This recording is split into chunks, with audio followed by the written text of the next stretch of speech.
Selamat datang kembali dalam perkuliahan analisis real lanjut MA5031. Kita akan melanjutkan tentang sifat topologi dan kekontinuan, hubungan antara kekontinuan dan topologinya. Pertama kali kita akan mendefinisikan apa yang dimaksud peta dari himpunan. Misalkan F adalah fungsi dengan domain E dan L itu subhimpunan dari E. E-nya subhimpunan dari real tentunya ya. Maka peta dari L oleh F itu adalah ditulisnya seperti ini, peta F oleh L itu adalah himpunan Fx dengan X anggota L. Oke ya. Nah, yang pertama, hasil kita yang pertama adalah peta dari himpunan kompak oleh fungsi kontinu adalah kompak juga. Oke ya. Mari kita melihat buktinya. Misalkan F adalah fungsi kontinu dengan domain kompak K, subhimpunan dari real, akan ditunjukkan FK-nya itu kompak.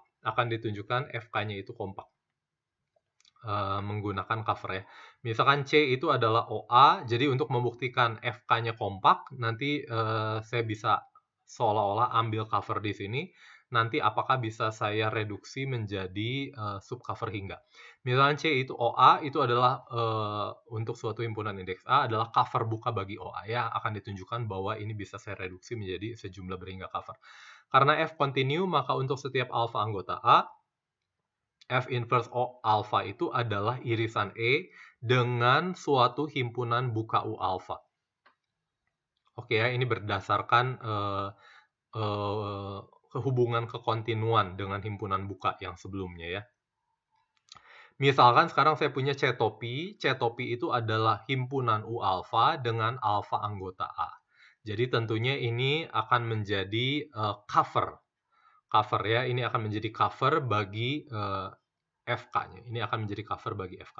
Maka dengan menggunakan definisi dan sifat dari prapeta dapat dibuktikan bahwa C topi ini adalah cover bagi K. Jadi kalau saya punya C-nya adalah cover bagi K, maka dengan menggunakan definisi dan sifat prapeta, nah ini kamu coba ya, kamu coba buktikan.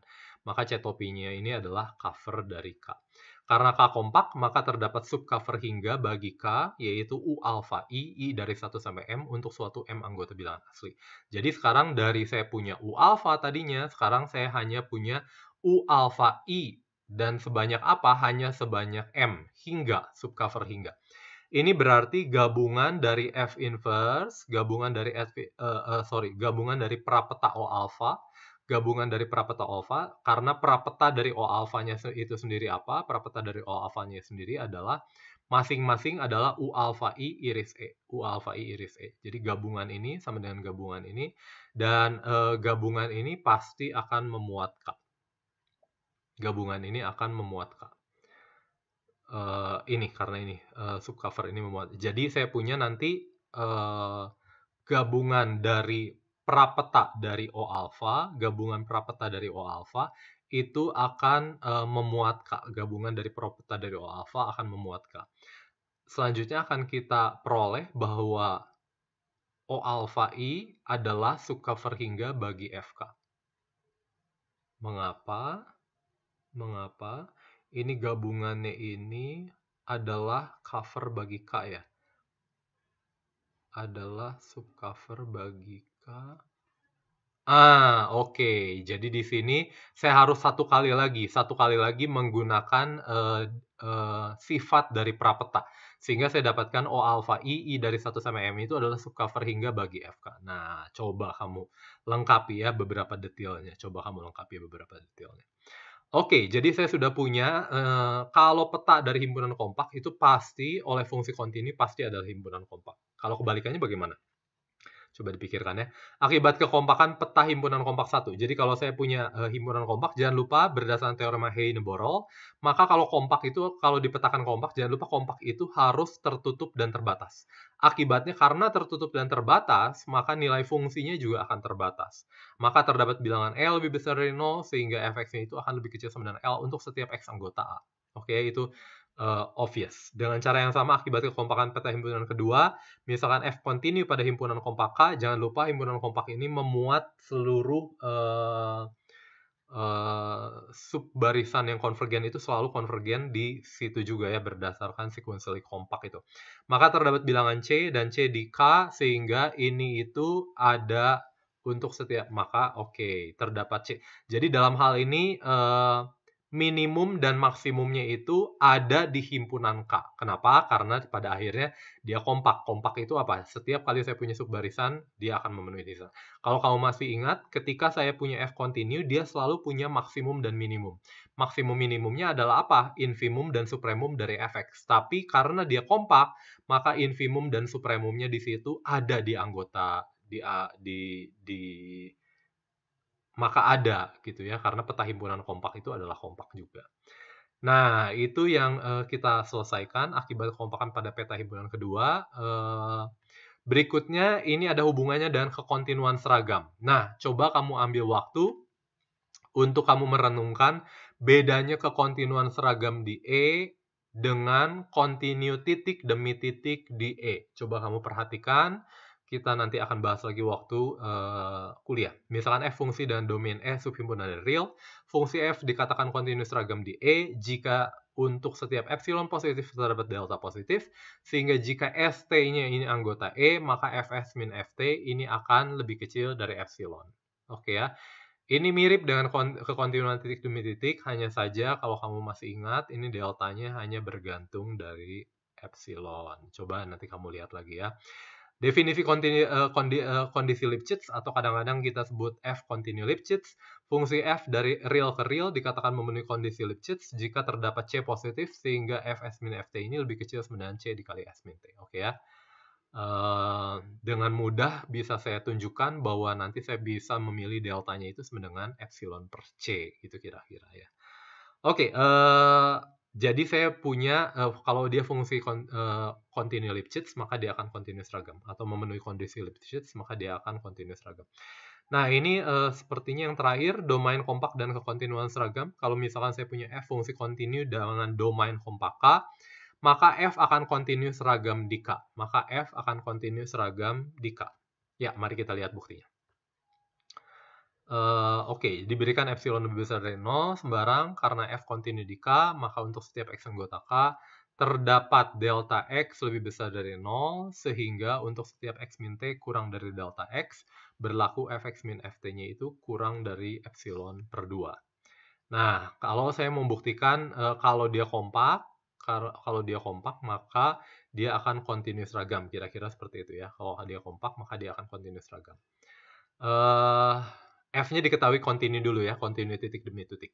Jadi dia berlaku ini, continue titik demi titik, dan ini definisi dari kompak diketahui. Jadi perhatikan bahwa koleksi interval IX, jadi untuk setiap X anggota K, saya bangun interval IX yang adalah X minus delta X per 2 dan X plus delta X per 2.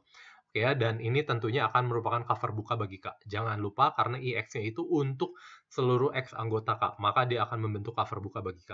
Karena K-nya kompak, maka terdapat subcover, dalam hal ini adalah subinterval yang jumlahnya hingga untuk suatu K bilangan asli. Nah, pilih deltanya itu minimum dari delta X1 per 2, delta X2 per 2, sampai delta XK per 2. Sekarang ambil sembarang ST anggota K dengan S min T kurang dari delta, nanti akan dibuktikan bahwa apa? Bahwa Fs min Ft-nya itu akan lebih kecil dari epsilon. Fs min Ft-nya itu lebih kecil dari epsilon. Tanpa saya dapat menemukan deltanya itu tidak bergantung dari epsilon, kira-kira. Tidak bergantung dari posisinya S. Perhatikan bahwa untuk setiap S anggota K, maka S itu pasti anggota IXJ untuk suatu J. Ya betul, karena kan ini mengcover setiap unsur di K. Karena ini anggota K, maka ini akan termuat dalam suatu interval IXJ untuk suatu J. Oke, akibatnya saya punya S min XJ. S min XJ itu pasti akan lebih kecil dari delta XJ per 2. Delta XJ per 2, karena XJ-nya ini ada di IXJ. Maka dia akan lebih kecil dari jarak ininya akan lebih kecil dari delta XJ per 2. Padahal delta XJ per 2 itu tentunya akan lebih kecil dari delta XJ. Dan cara yang sama, T min XJ itu akan menggunakan ketaksamaan segitiga. Saya dapatkan T min S ditambah S min XJ. T min S-nya ini lebih kecil sama dengan delta. Ini berdasarkan ini. Mungkin ini kurang bagus ya, seharusnya ini lebih kecil. Jadi T min S-nya kurang dari delta.